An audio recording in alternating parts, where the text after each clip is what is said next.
Anybody in trucking knows that it's high revenue, large gross revenue amounts coming in, but also large amounts of revenue coming out. There are a lot of output bills monthly, okay? So banks want to see your cash flow. You should be able to have 3 to 6 months reserve cash in your bank account.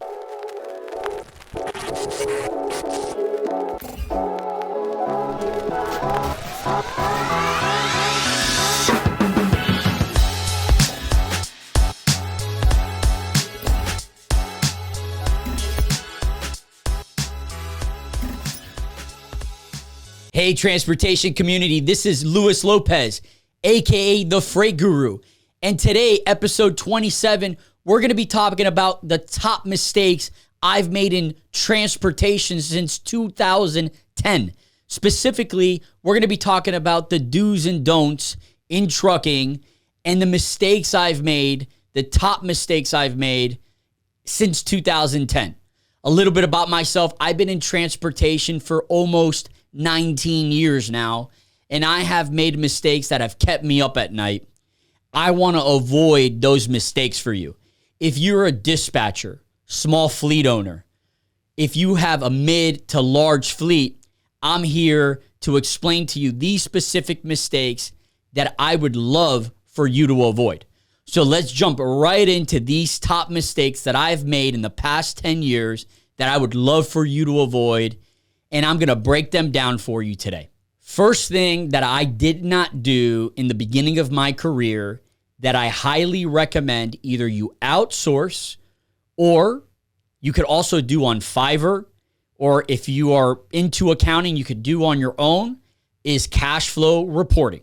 If you use QuickBooks, there are basic cash flow reporting tools available, but you do want very specific cash flow reports available to your banker. I specifically get asked every year when I'm renewing my letter of credits, line of credits for cash flow reports. Anybody in trucking knows that it's high revenue, large gross revenue amounts coming in, but also large amounts of revenue coming out. There are a lot of output bills monthly, okay? So banks want to see your cash flow. You should be able to have 3 to 6 months reserve cash in your bank account. I also like splitting my bank accounts from operating expenses and saving account separately. I don't like mixing my operating account and my savings account. I like having it separate. So you could have separate bank accounts, one for operating, one for savings. I really recommend having high-level, accessible cash flow reports on a monthly, quarterly, and yearly basis. For multiple years, I did not have this available and only did it when asked upon by my bank, and it's something that I've now done for over 5 years, and looking at it with my CFO, controller, and managers makes it very easy to pivot. Cash flow reporting is super critical in your monthly operating meetings. It's something that has to happen if you are 5, 10, 15, 50 trucks deep, over the road, container drayage, doing last mile operations. It's critical. When trucks break down and you have to repair engines, repair chassis, have large investments being made into this equipment, you need to know that you have the cash flow available to put money back into this equipment. Now, with that being said, trucks down is equal to losing revenue. But when you split your operating and savings account and you have that reserve and you know where you stand in cash flow, you can pivot and put money into that equipment and set yourself up so you can get that truck rolling as quickly as possible. So the one thing I recommend, no matter what size fleet you're running, get those cash flow reports going and save that information. available. You put it in Google Drive, save it on your computer, start building that data, and make sure that when you do go to your bank, you show them those cash flow reports. And again, separate your operating accounts in your bank, in your checking account, from your savings account. Make sure you have 6 months at least from your operating account put away for when you do have a major expense in capital needed. You have the money in there in that savings account. Second thing that I look at on a daily, weekly, and monthly basis is rate per mile. I run multiple modes of domestic transport: last mile delivery, container drayage, over-the-road transportation across all 48 states in the United States. And I look at rate per mile on a daily, weekly, and monthly basis. Now, there are two things that I look for on a monthly basis. I look at my fixed expenses and I look at my variable expenses.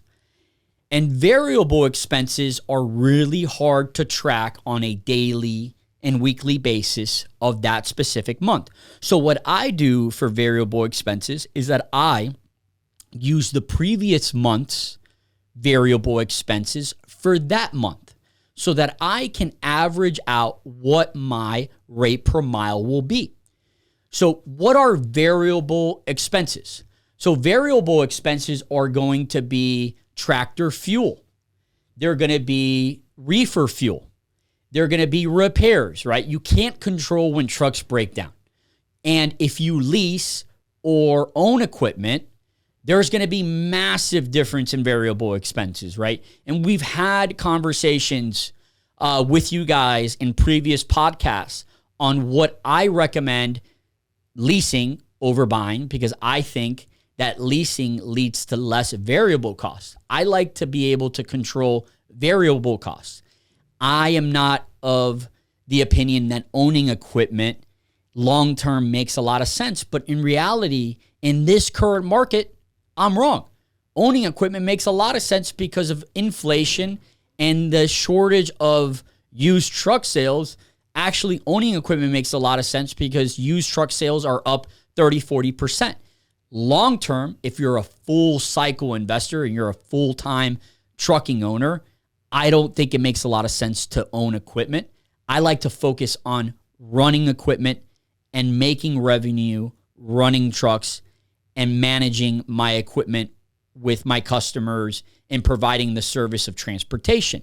I think when it comes down to owning equipment, that's kind of like a separate business in itself, and it's really hard to provide transportation service as well as managing and owning that equipment as part of the business. I think it's very, very difficult to do it, but there's a lot of great trucking companies that can do both. I personally can't do both, and I focus on providing transportation as a service. But with that being said, learning what rate per mile is and learning how to separate fixed cost from variable costs are super critical in what is rate per mile. And when you do figure out your rate per mile, you're able to negotiate contractual and spot rates on the spot market with brokers, shippers, freight forwarders, and know if you're making money or losing money, right? Now, remember, we've talked about this in previous podcasts. You're not always going to make money on a single trip. You have to look at it as a round trip. One leg and the second leg, you got to put them together and then average your rate per mile there and then subtract your average rate per mile cost. Together, you'll come up with what your net profit's going to be, right? So really important, something that I didn't look at on a weekly, daily, and monthly basis. I looked at it on a quarterly basis recently, 3, 4, 5 years when I scaled and got a larger fleet. I started really understanding how important rate per mile is. That is one of my top pillars of running a successful trucking company, is understanding rate per mile. Another thing that, I would consider myself when I started doing over-the-road trucking, probably one of my biggest mistakes is calculating rate per mile without calculating deadhead. And that was a major issue because I inflated my rate per mile revenue by not calculating deadhead. So what exactly is deadhead? Deadhead is the amount of miles you're driving empty from getting from your last delivery location to the next pickup location, right? From when you delivered from one customer to picking up for the next. And for multiple years, I focused on creating the most amount of revenue, especially on the spot market, which we've talked about on previous podcasts, picking up loads on DAT and creating the most amount of revenue per week on DAT by looking at where the hot markets are. I specifically used to look and chase for the highest paying loads. By doing that, I would normally run the highest deadhead miles. Very inefficient way to run trucks. Because you'd be running empty miles. The more empty miles you run, the less amount of time your driver has to run the ELD within the legal limits per day. Secondly, if you do not add those empty miles to your loaded miles and then average out the gross revenue of what the load is paying, it's not an accurate rate per mile being paid. So it's really important that when you calculate what the actual load is being paid per mile, that you actually add the deadhead miles to the loaded miles.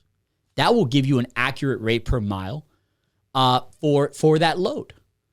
Because if you had to drive 250 deadhead miles to get to that pickup location, you need to add that to the loaded miles in order to actually get a valid rate per mile.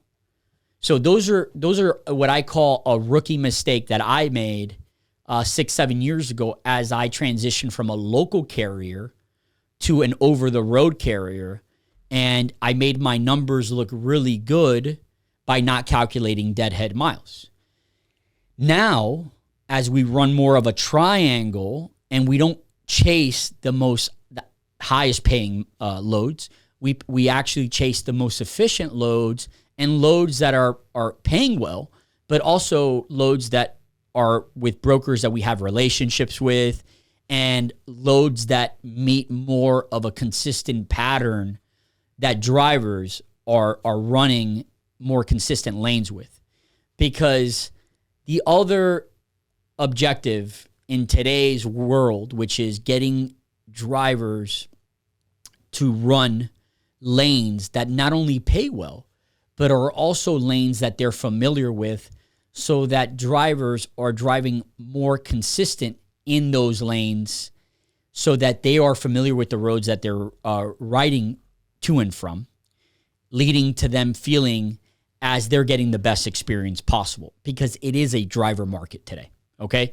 So that's something that I do now, and it's part of my day-to-day, part of my reporting is adding deadhead miles to every report that we do. Next, we're going to talk about truck parking. This is something that definitely keeps me up at night, something that today there is a major truck parking shortage across the United States. And I had multiple opportunities to buy truck parking, and I always decided to rent because I never knew the size of my fleet, if it was going to grow or get smaller. I also wasn't sure if I could get an occupational license, and I just never wanted to own a piece of truck parking because I didn't understand the value of truck parking. And most of this was ignorance, and it's probably one of the biggest mistakes I've made in business, because now truck parking has been institutionalized. It's pretty much being bought out by REITs all across the United States. The largest REITs like Prologis and all these REITs out there that are publicly traded are buying, truck parking at, 25, 30% over market value. And you're seeing now truck parking soaring. More than that, and what's really, really scary is that actually truck parking is being forced out of most cities, especially most major cities across the United States.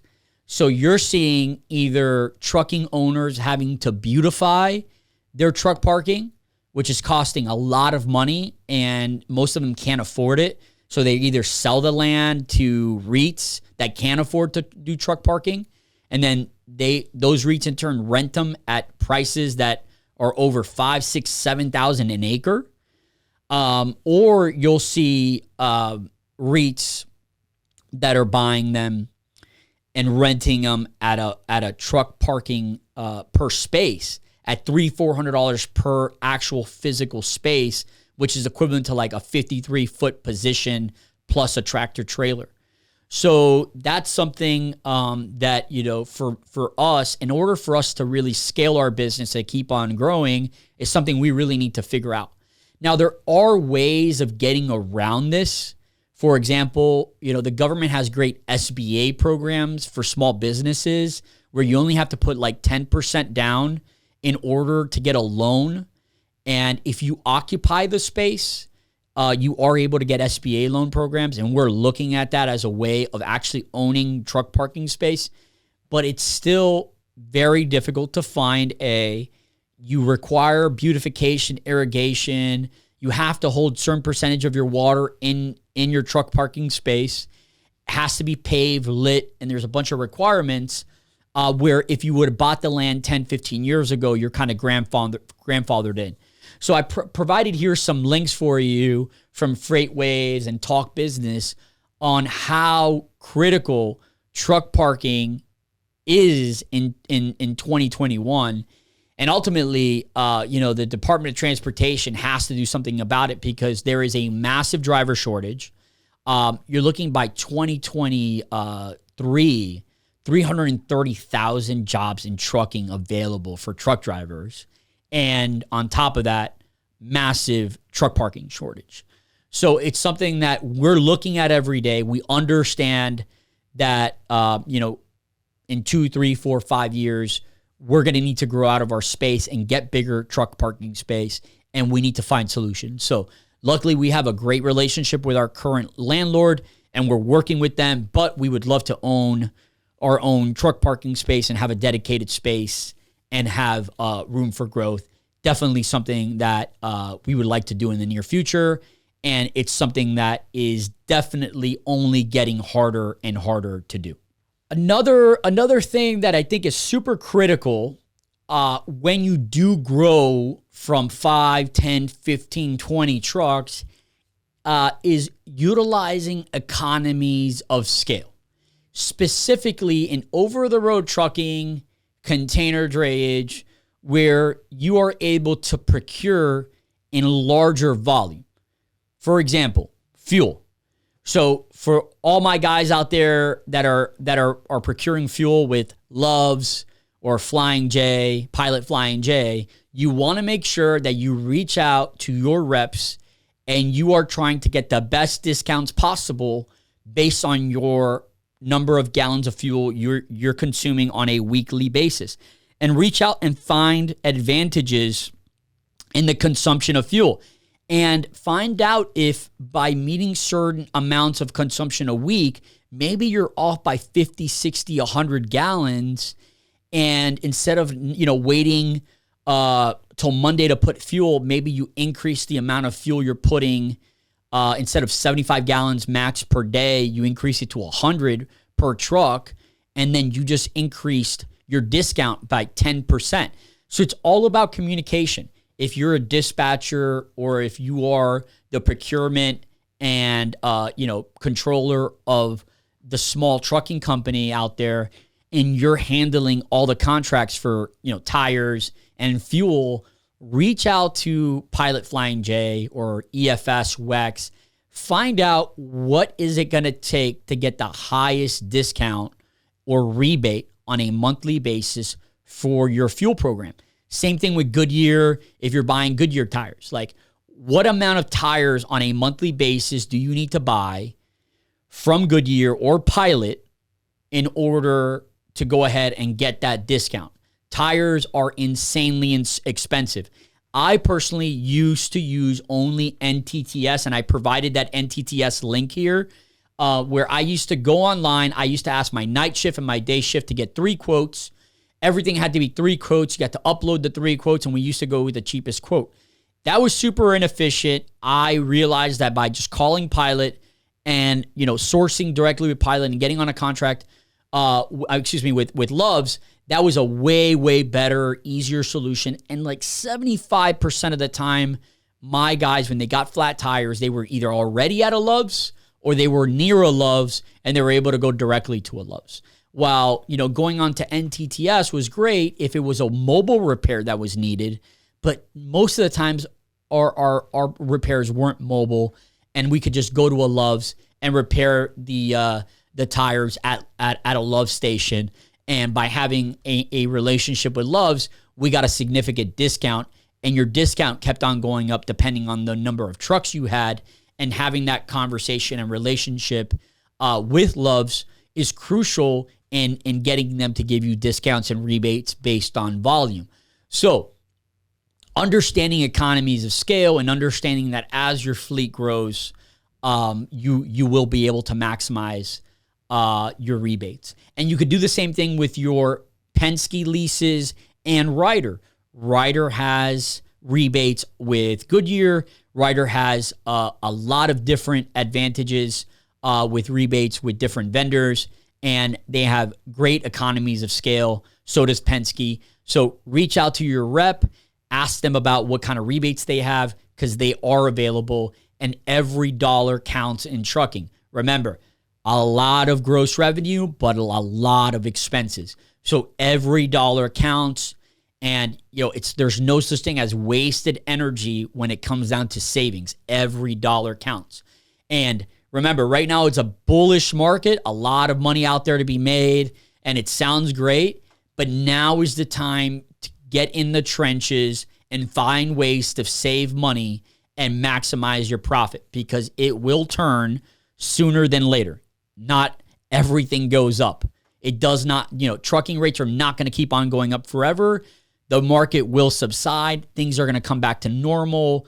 The demand can't keep on going up. You need to take advantage when things are good and start figuring out how to become more efficient now when you can afford to, and where you can maybe afford one more person to join your team now to find the inefficiencies in where you're spending too much money. Don't do it when you can't afford not to do it. Do it when you can afford to do it. You will take advantage now when you can afford to, and then when you have to lean out, you will be as lean as possible and you won't regret it. Trust me, I have made the mistake. This is another one that, I have really paid the price, and we have gone better in the past 3-4 years. The bigger you get, the easier it does get, because you have the manpower to sustain and afford it.